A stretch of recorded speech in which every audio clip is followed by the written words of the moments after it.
the question whether or not California can be governed at its current size.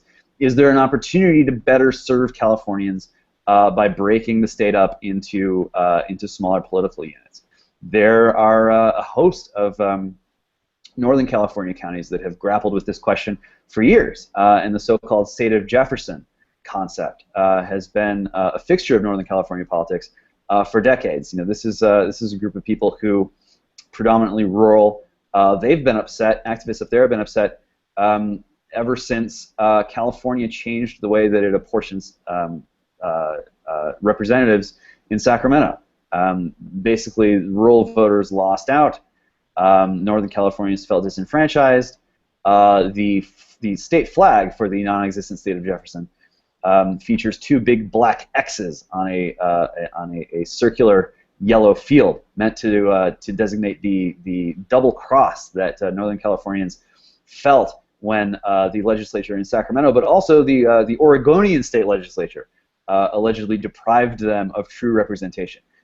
So there are areas of the state where the idea of breaking up California into at least two pieces goes way back.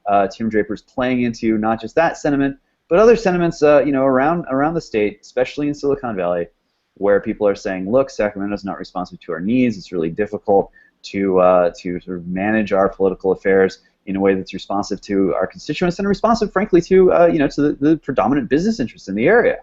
That's led a lot of people, predominantly on the left, to paint Six California as basically just a scheme that would allow these crazy Silicon Valley libertarians to escape the bounds of sort of political responsibility and make as much money as they can, and to hell with the rest of California. So I don't think it makes a lot of sense to look at Silicon Valley and to look at Six California as sort of this crypto effort to break away from California and create a libertarian utopia.